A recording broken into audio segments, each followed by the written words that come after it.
mwumva ni radiyo ijwi ry'amerika isaminanira i Washington DC.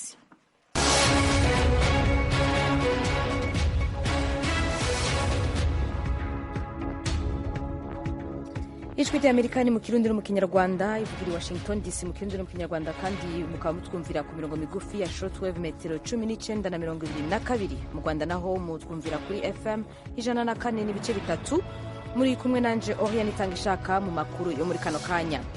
Ibihugu bitandukanye biriko birashira hamwe n'ishami rya Buraya na Leta Zunze Ubumwe za Amerika zimaze gufatira Uburusiya ingingo zirimwo n'ibihano mu rwego rw'ubutunzi n'imari. Ibintu bikomeye binini byaturuka mu kuzamuka kw'ibiciro nka peteroli nyine, ingano nk'uko bizi Ukraine na Rusiya beza nyinshi cyane, ndizera ko ariyo cyane cyane ingaruka abantu bo muri Afurika tuzahura nazo. Uyu ni Corneille Minani, umuhinga mu by'ubutunzi, ari muri leta ya Arizona muri Leta Zunze Ubumwe za Amerika. Perezida wa Leta Zunze Ubumwe za Amerika Joe Biden arashikiriza mu ijoro ry'uno munsi wa kabiri ijambo abanyamerika bashikirizwa buri mwaka rivuga uko igihugu cifashe muri iki gihe n'imigambi ategekanya mu bihe biri imbere. Ghana yaraye yakiriye neza umugwi wa mbere w'abanyeshure bahungishijwe gihutihuti muri Ukraine inyuma y'uko Uburusiya bukoze ibitero. Muri Kenya, ishirahamwe Rufushi rifasha impunzi ryakoreshejwe ihayanisha ry'imideri hifatanyishijwe ubuhinga bwa Monemu buseruko bwa Afrika ku mpuzu z'abagore n'abakobwa.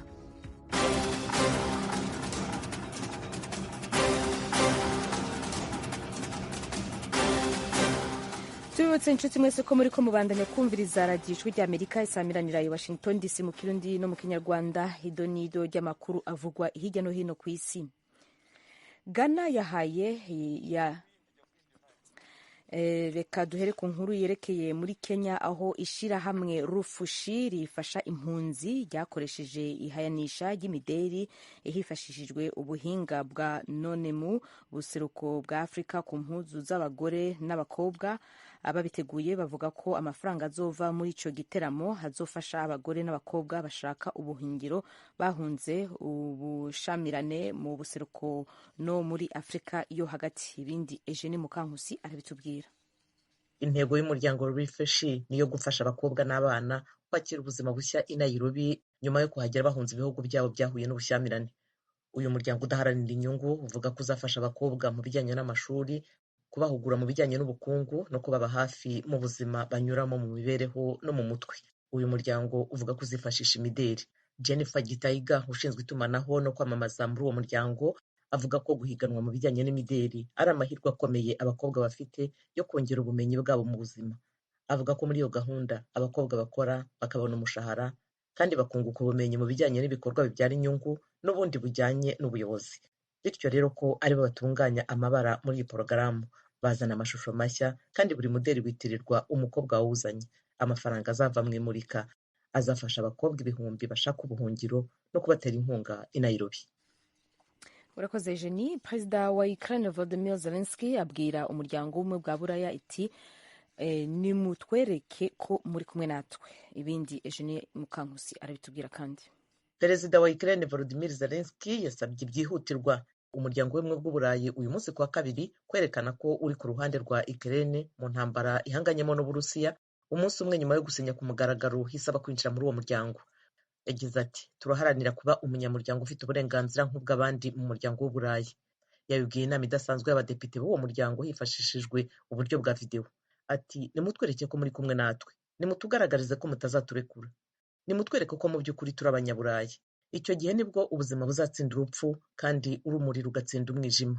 Ibyo yabivugiye mu ijambo riherekejwe n'amarira mu rurimi rwe rwa Ukraine rwasemuwe mu Cyongereza, ikiniga kigafata inteko ishinga amategeko.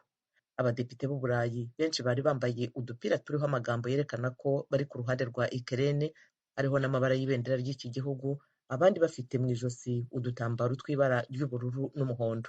Bahagurutse bereka Zelensky ko bashyigikiye ibyo yavuze. Zelensky yagize ati umuryango w'ubumwe bw'Uburayi uzarushaho kugira ingufu turi kumwe. mudahari Ukraine izaba iri mu bwigunge. Zelensky yabivuze azi neza ko kwinjira kwa Ukraine mu muryango w'ubumwe bw'Uburayi bizafata igihe kandi bitazoroha. Uyu muryango byitezwe ko uza gusaba ibihugu 27 biwurimo kwemera gufata ibihano birushijeho gukara hakurikijwe inyandiko yateguwe. Baratora mu masaha ari imbere kuri uyu wa kabiri.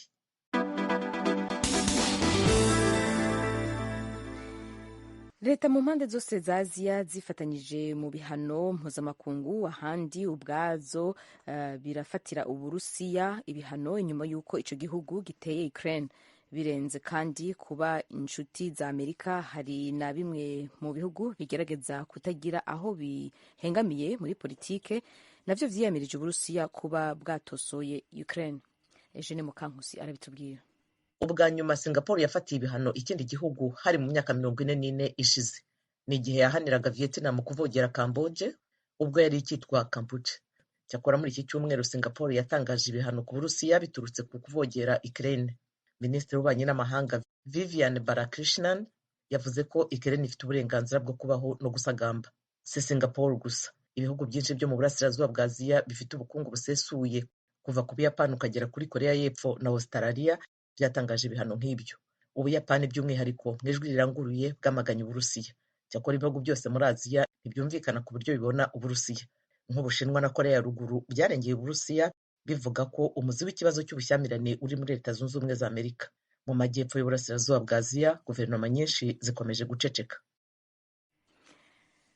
Inama nkuru y'ibihugu muri Burkina Faso yahaye abasirikare bari ku butegetsi uburenganzira bwo kuyobora imyaka 3, ikintu gishobora gutuma ibihugu vyo mu burengero bwa Afrika bitumvikana n'abafatanyabikorwa mpuzamakungu. Eugene Mukankusi arongera tubwira ibindi kuri inkuru.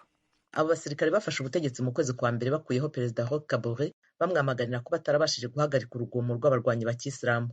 Abo basirikare bari bayobowe na Lieutenant Colonel Paul Henri Damiba, ubu niwe perezida w'inzibacyuho.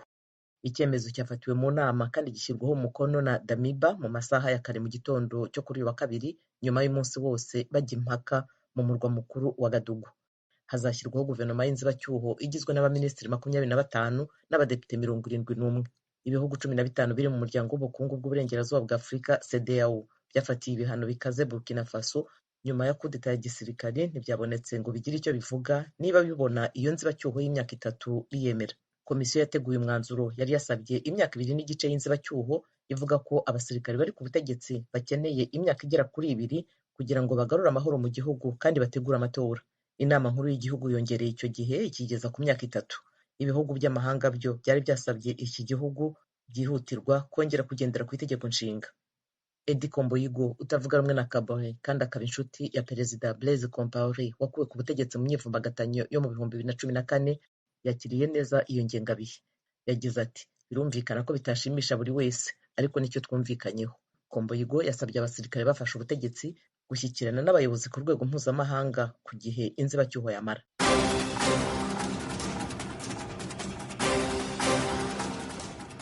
Ayo yari amwe mu makuru avugwa hirya no hino ku isi.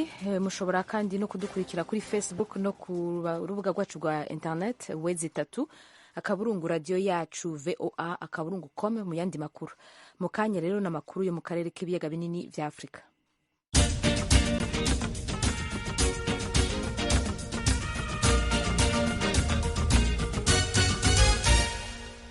Mu gihe ibihugu bitandukanye biriko birashira hamwe n'ishirahamwe ry'ubumwe bwa Buraya na Leta Zunze Ubumwe za Amerika zimaze gufatira Uburusiya ingingo zirimwo ibihano mu rwego rw'ubutunzi, mugenzi wacu Etienne Karekezi yaganiriye kuri iki kibazo n'umuhinga mu vy'ubutunzi n'imari Corneille Minani ari muri leta ya Arizona aha muri Amerika.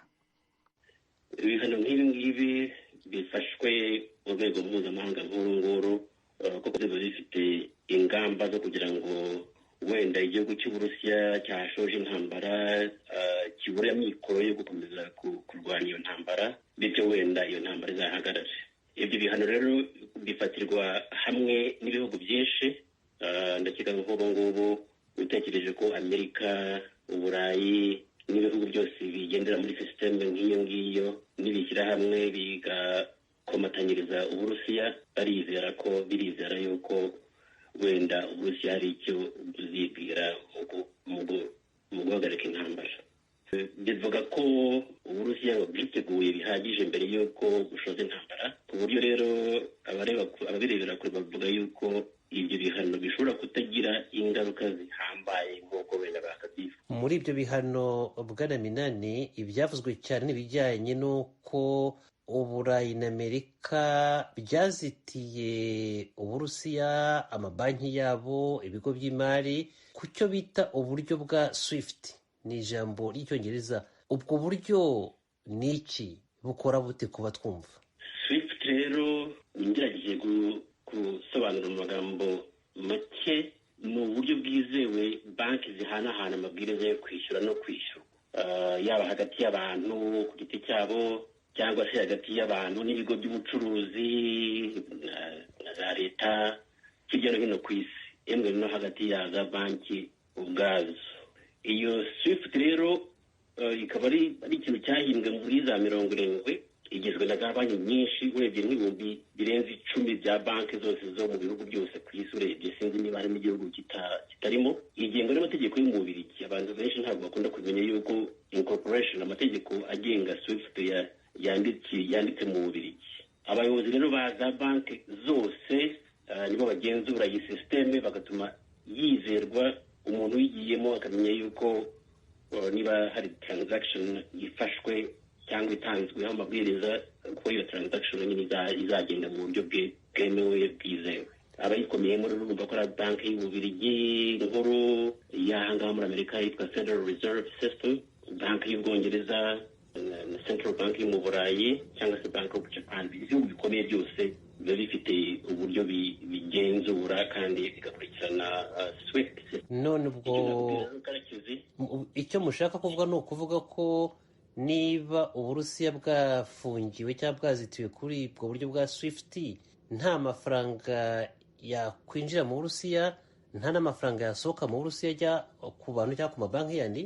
Urebye ni nko guca indege, mbese ko guca muri iyo systeme, muri iryo tumanaho, nabigeranya nk'uko guhambira ikibuye ku kaguru kandi gifite urugendo. Wakomeza ukagenda ariko ugenda ucumbagira mwinagira ariko wagenda. Nko muri iyi case Abarusiya ntabwo bazabaho bagenda imbokoboko gusa, kuko nabo ubwabo bihimbiye systeme mbere y'uko batangiza iyi ntambara, uretse ko nyine idafite ubushobozi, itarimo n'amabanki menshi nka SWIFT. Ikindi namenye ni uko n'Abashinwa basanzwe bafite iyabo batangije n'ubwo icumbagira yitwa ngo China Cross Border Interbank Payment System. Kandi rero Abashinwa ndabona muri iyi ntambara uburyo bitwaye bacecetse, bashobora gufatanya n'Abarusi wenda bakaremera gukoresha iyo system yabo. Ariko muri make ni ukuvuga ngo nta nubwo system yo guhagarika SWIFT yose yari yabaho mu by'ukuri. Byitwa ko hari amabanki amwe n'amwe bazagenda bakomatanyiriza, ariko si yose. Ntabwo byibuze aho tuvugira ubu ngubu ntabwo barayakomatanyiriza yose yakabaye mu Burusiya. Nk'abantu cyangwa se tuvuge nk'igihugu cy'u Burundi, u Rwanda, hariya mu karere k'ibiyaga bigari muri za Kongo, iki kibazo cy'Uburusiya kibareba gite ku bishingiye ku kibazo cy'iyo SWIFT yaba ishobora guhagarara ku mabanki amwe y'Uburusiya? Urebye ubuhahirane hagati y'Uburusiya n'akarere k'ibiyaga bigari wenda ntabwo busanzwe buhambaye, ariko nanone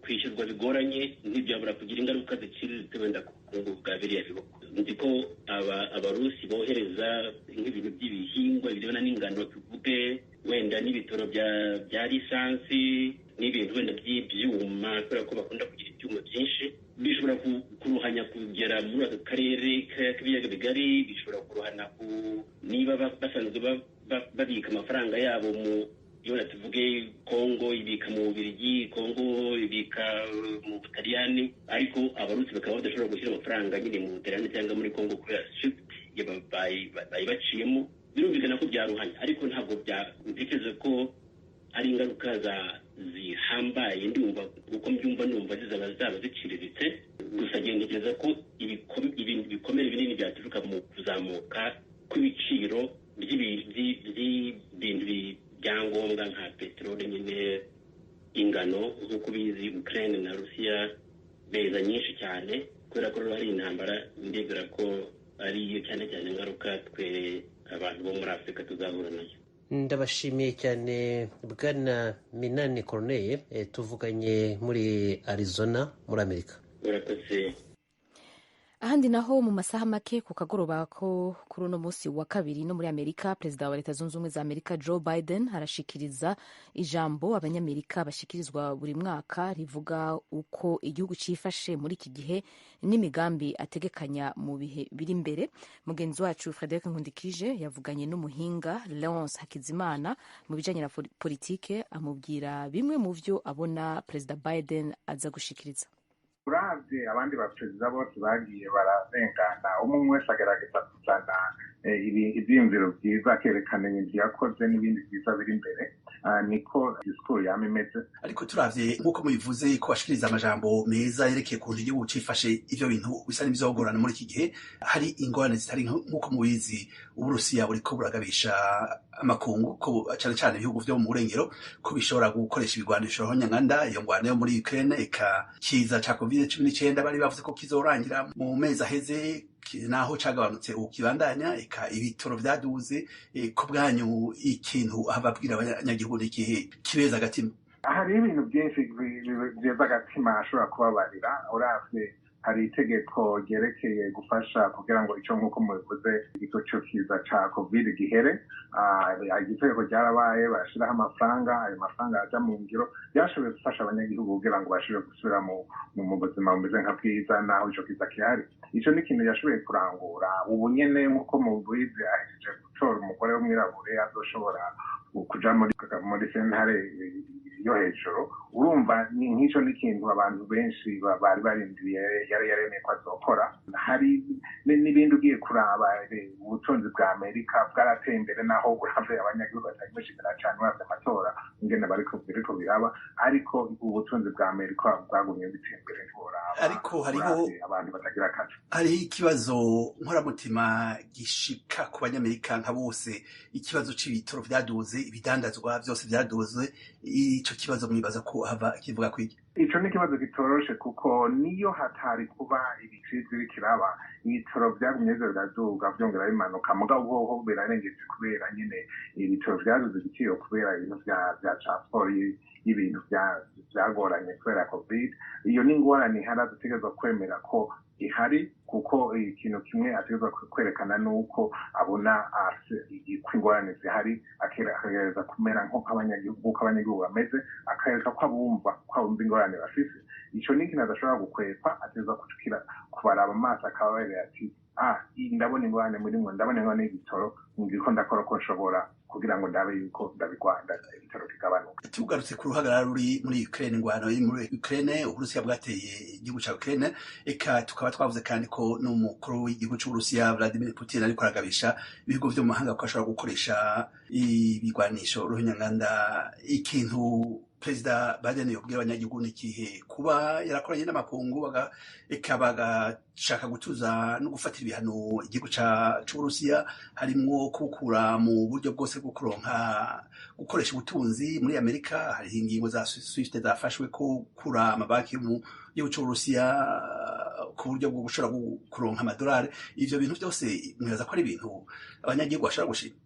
Barashima rwose. Iki ni ikintu nibaza ko Biden avuga rwose akishima rwose, kuko uravye iyo Amerika yari igeze mu makungu nyene yabonwa mu mwaka uheze ataraja ku butegetsi, Amerika yari igeze habi. Mugabo ugiye kuraba ukuntu bose bagiriye hamwe, nino muri Amerika abantu bari muri opposition baramushigikiye. Urumva Biden no kuri ibintu yagize kugira ngo ashobore gukwiza amakungu yose aje hamwe bagwanye Uburusiya, igihugu ca kabiri mu bintu vyo kurwana mu bigwanisho.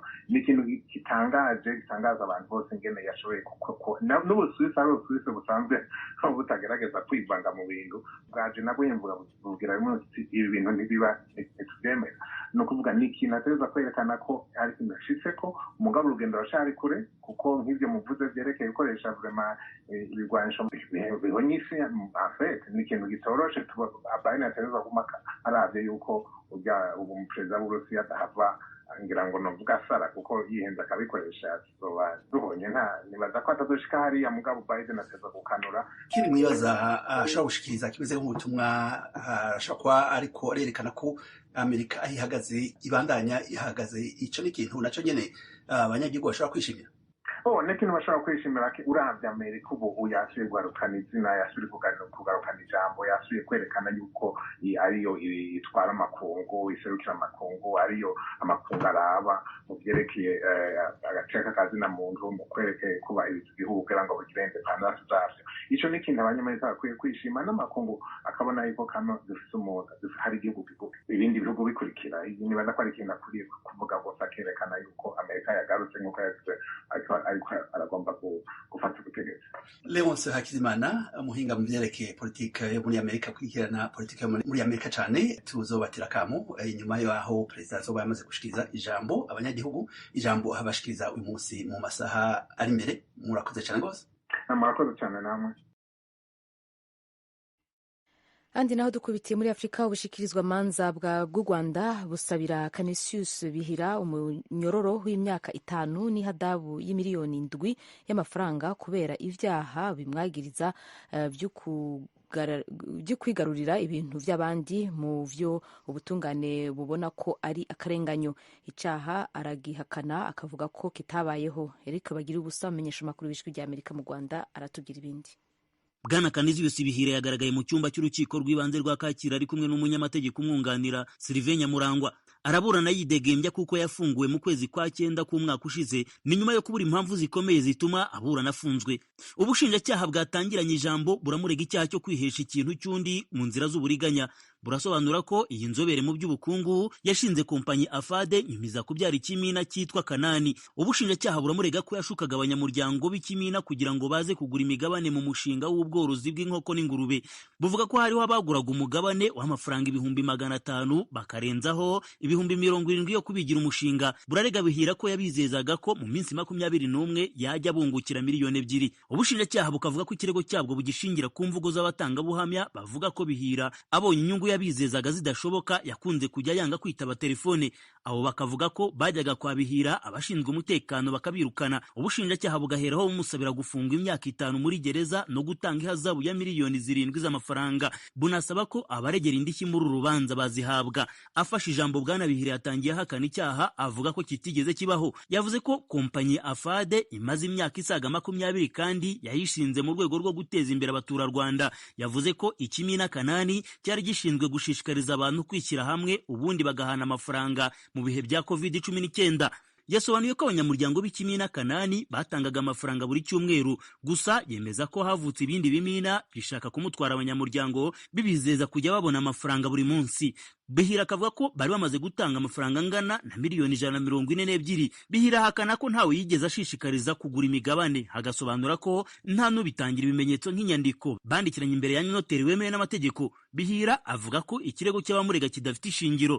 Urukiko rwamubajije niba adashobora kumva ko yakwirengera ibyabaye mu gihe ariwe wari uhagarariye ikimina. Bihira agakomeza gutsembana cyane ko yemeza ko hari abamutwaye amafaranga muri icyo kimina ntibayagarure, agasaba ko babakurikirana. Umunyamategeko umwunganira yavuze ko ibikorwa bye byari bizwi mu rwego rw'amategeko. Yabwiye urukiko ko uretse kubivuga gusa ubushinjacyaha butagaragaza amayeri yakoresheje ashuka abanyamuryango b'ikimina Kanani yarakuriye.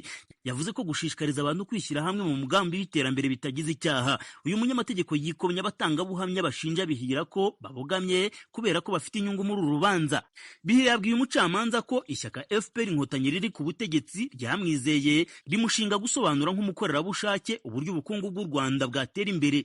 Yavuze ko atari bubirengaho akora ikinyuranye ashukashuka abanyarwanda agamije kubacucura utwabo. Ubushinjacyaha bwo bikavuga ko yabikoranye ubushake abizi kandi azi neza ko bihanirwa n'amategeko. Ni mu gihe umunyamategeko Nyamurangwa we akomeza gusobanura ashimitse ko kuzana igitekerezo cyo kwiteza imbere kuri Bihira bitagize icyaha, akavuga ko ari nacyo igihugu gihora gishishikariza abanyarwanda. We n'uwo yunganira bagasaba urukiko gutesha agaciro ikirego cy'ubushinjacyaha, umusaza Bihira agakomeza mu buzima busanzwe yidegembya. Bihira ufite impamyabumenyi y'ikirenga yo ku rwego rwa dogitora mu by'ubukungu avuga ko icyo kimina cyari kimaze kugeza abanyamuryango babarirwa muri 700, gusa amagingo aya abamurega bari muri 50. Itsinda ry'abanyamuryango bagiragamo umugabane w'amafaranga 500,000 baragera ku 150, mu gihe abandi basigaye bagiraga umugabane w'amafaranga 50,000. Umucamanza agiye gusuzuma imiburanire ku mpande zombi azatangaza icyemezo ku itariki ya 25 z'uku kwezi. Bagira ubusa ijwi ry'Amerika i Kigali. Urakoze Eric. Hakurya naho muri Repubulika ya Demokarasi ya Kongo kuri uyu wa kabiri mu bice bitandukanye bigize intara ya Kivu yo mu bumanuko hiriwe imyerekano yo gusaba ko Buramatari Theo Ngwabije w'intara ya Kivu yo mu bumanuko yotanga imihoho bitewe n'uburyo akorera nabi akazi kiwe. Ni inkuru y'umumenyesha makuru w'ijwi ry'Amerika Vedaste Ngabo i Buvira. Hirya no hino mu mujyi wa Buvira hiriwe imyigaragambyo yo kudakora akazi. Amasoko, amashuri n'amaduka byiriwe bifunze, ndetse nta binyabiziga byagaragaye mu ibarabara kubera iyi myigaragambyo yateguwe na Societe Civile zikorera mu ntara ya Kivu y'Epfo. Andre Byaduniya ni umuyobozi wa Societe Civile muri Uvira yabwiye ijwi ry'Amerika ko bakoze iyi myigaragambyo yo gusaba ko guverineri w'intara ya Kivu y'Epfo yegura bitewe n'uko abadepite bo muri iyi ntara batoye ko yeguzwa, nyuma urukiko rushinzwe kubahiriza itegeko nshinga gongera kumusubiza ku mirimo ye. Andre Byaduniya ashimangira kandi ko ibi bibazo biri muri iyi ntara ya Kivu y'Epfo ari byo bituma bashaka ko uyu muguverineri yegura. Hakuna makazi za maendeleo ambazo anazifanya. Kwanza unakumbuka hapa Uvira. Yagize ati nta bikorwa by'amajyambere ajya akora. Uribuka ko nano yabesha abantu basenyewe n'imyuzure mu mwaka wa 2020 ko azabaha aho kuba kugeza isa no gusinya nta gipapuro arasinya. Yasohoye urupapuro ngo ababyeyi batangire bishurira abanyeshuri $3 kugeza kuri 90. Yaravuze ngo azakora imihanda ariko nta yarakora. Hari umutekano muke mu misozi miremire mu mujyi wa Uvira, Baraka, Bukavu na Kamituga ndetse n'ahandi. Bamwe mu baturage batuye muri uyu mujyi wa Uvira bari basanzwe bafungura ari uko bakoze, bamya yuko iyi myigaragambyo yatumye binjira mu gihombo. Twebwe iyi marshe iraduhombya rwose kubera nk'ubu nyakazi mu bisanzwe ntikaca gahagarara, amamodoka amamoto ntaba ariko arakora, usanga kenshi ari igihombo, amasoko ntaba ariko arakora. Kenshi nka twebwe usanga dukora ubuzi bw'iwacu usanga bitugora cyane kujya tubeho. Ikintu twahombye cyane cyane nuko twe tugenda ku mirimo yacu ugasanga ibyo dukoresha byose babibica mu barabara, intozi ibintu by'imodokari amakinga ntibirakora kugira batuzanire ibikoresho dukoresha. Nicyo twahombye kabisa. Birugaye, amasoko ntariko arakora kugira tuzo kurondana uko dupfungura harugaye. Biro byose nk'abashefu badukoresha usanga bari kure, bakoresha amadeplacement kugira badushikire. Twagiye ku mashani dusanga ntibaje, ibikorwa bico birahagarara. Gusa umuyobozi w'umujyi wa Uvira Kiza Muhato yari yasabye abaturage kujya mu mirimo yabo kuko imyigaragambyo ya Societe Civile idakurikije amategeko, kuko mbere y'uko imyigaragambyo iba bakwiriye kwandikira ubuyobozi mbere y'amasaha 48. Ese ni iki inzobere mu by'amategeko zivuga kuri iyi myigaragambyo ya Societe Civile yo gusaba ko Theo Ngwabije yegura? Ijwi ry'Amerika ryavuganye n'umunyamategeko Cedric Muyoboke uri mu mujyi wa Kinshasa kubijanye n'ikurwaho rya guverineri n'ukuntu yagiye yiyambaza inkiko. Kugeza ubu ngubu urukiko rurinze itegeko nshinga rikaba rwarafashe icyemezo, ariko uno munsi bakaba bateguye icyo bita ville morte, ni ukuvuga ngo isa n'imyigaragambyo ntawukora ntawugira ute kugira ngo guverineri abeho. Biriya n'icyo bita mu Gifaransa non événement, ni ikintu kidafite icyo kimaze. Ingingo y'168 y'itegeko nshinga rya Kongo ryo mu 2006 ku itariki 18 ukwezi kwa kabiri riravuga ko ibyemezo by'urukiko rurinze itegeko nshinga bidasubiririrwa kandi bidasubirwaho. Rero kubona uno munsi i Bukavu abantu bahaguruka bakavuga ngo barasa n'abigaragambya ngo guverineri aveho mu buryo bukurikije amategeko ntacyo byatanga. Iyi myigaragambyo ije ikurikira ibindi bikorwa birimo byo gutwika amapine, gufunga amabarabara. Abaturage bo mu mujyi wa Bukavu bagiye bakora mu kwezi kwa mbere byo kwamagana ko guverineri Ngwabije agaruka kongera kuyobora intara. Vedaste Ngabo ku bwa radiyo Ijwi ry'Amerika, Uvira mu ntara ya Kivu y'Epfo. Urakoze cyane Vedaste kuri amakuru dushikirije. Mwari muri kumwe nawe yanitanga ishaka amakuru yo kuri no saha.